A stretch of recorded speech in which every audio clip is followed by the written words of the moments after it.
Oke, assalamualaikum warahmatullahi wabarakatuh, teman-teman. Selamat malam. Kalau cerita saya terlambat, kadang saya ngevlog yang lain. Oke. Satu cerita dari Mas Hasan, Mas Hasan di Surabaya. Mohon maaf kalau ini nama terkait dari teman-teman. Mas Hasan ini pernah sekali itu tidur di salah satu masjid yang ada di Surabaya. Masjidnya gak usah kita sebutkan ya. Mas Hasan dari sholat isya berjamaah, Mas Hasan itu rebahan, terus bangun itu katanya Mas Hasan itu jam menunjukkan jam 12 lebih 5 menit, dan Mas Hasan ini terbangun. Itu masjidnya itu ada lantai 3.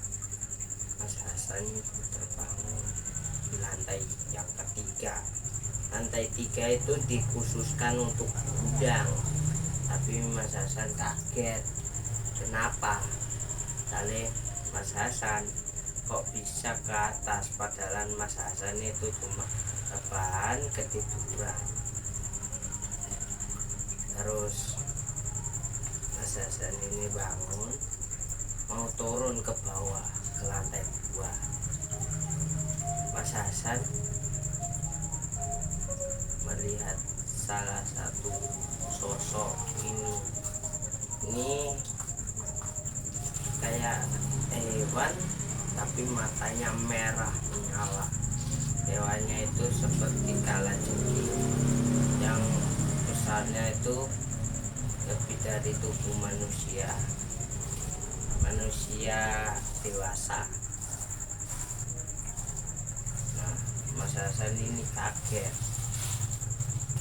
kok bisa di masjid ini kok ada hal macam begini.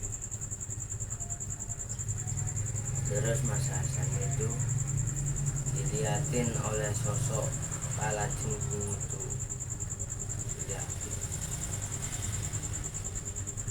Kalajengking itu gak bersuara.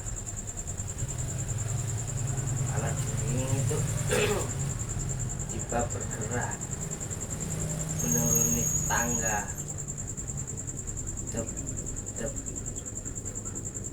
Dua tangga yang dilewati oleh kalajengking itu. Akhirnya Mas Hasan ini ketakutan, akhirnya keluar.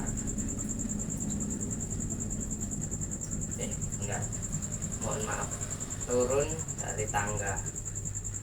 Mas Hasan ini melihat masjid itu sudah kosong, sudah gak ada siapa-siapa. Nah, Mas Hasan ini keluar. Nah, keluar dari masjid.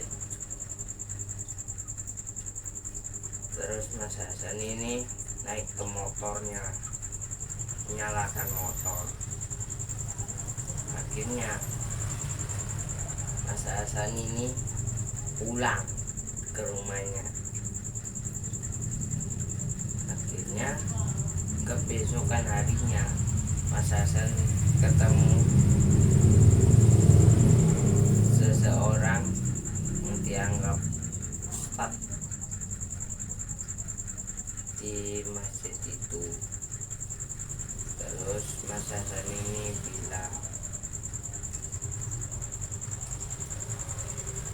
"Pak, kemarin saya habis sholat isya gak ada yang bangunin. Saya ketiduran kemarin. Saya melihat satu sosok makhluk seperti kalajengking besar, matanya merah. mengikuti saya, Pak.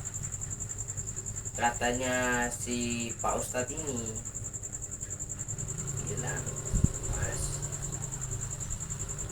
sampai kemarin itu tidur di mana? Tidur di lantai pertama ini, Pak. Terus katanya Pak Ustadz, sampai tidur di tempat mana? Di samping-samping di situ apa di tengah? Kemarin kayaknya saya tidur di tengah. Nah, Mas, di masjid ini kalau orang tertidur di tengah masjid situ, di shock kedua ketiduran di situ, depannya imam, belakangnya imam, mohon maaf, belakangnya imam, sampean bakal digeret sama sosok penunggu masjid ini, Mas, ke lantai 3. Saleh pernah ada kejadian, ada salah satu anak yang hampir lompat dari lantai 3. Gimana itu, Pak, ceritanya? Terus diceritakanlah oleh Pak Ustadz ini, Mas, ceritanya begini, anak itu habis sholat maghrib, anak itu ramai sekali bersama 3 temannya. Nah, anak ini, kata temannya, tiba-tiba hilang dari kelompok temannya ini. Temannya pun gak sadar. Terus anak ini naik ke lantai 3, Mas, hampir lompat.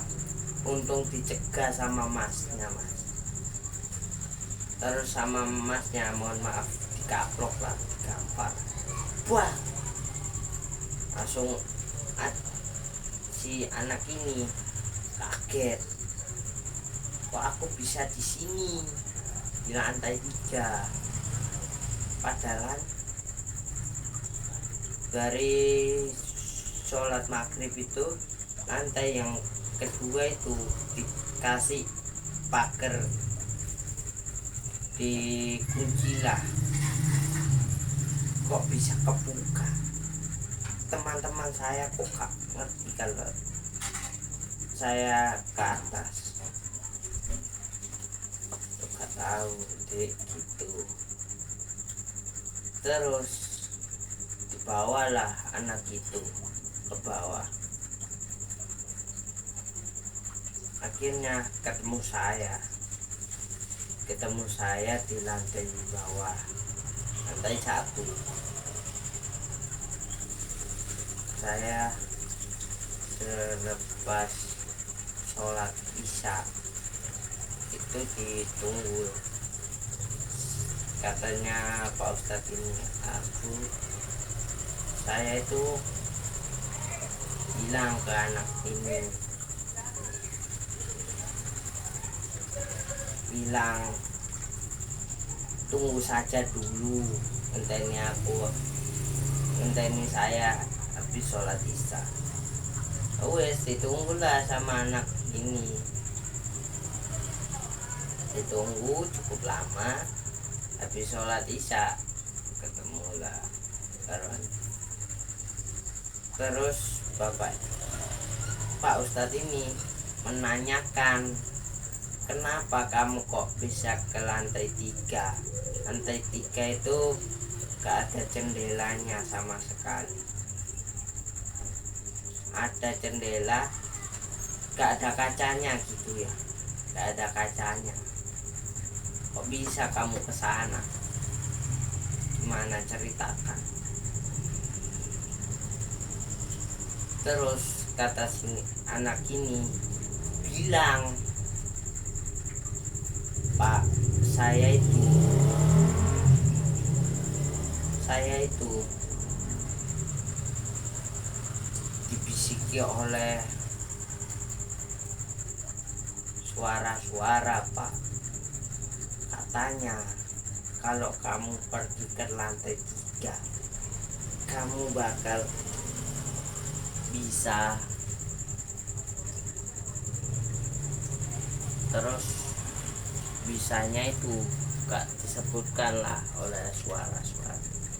Terus diikutin lah sama si anak ini ke lantai 3, masnya mengikuti dari belakang. Terus kata si Pak Ustadz ini bilang,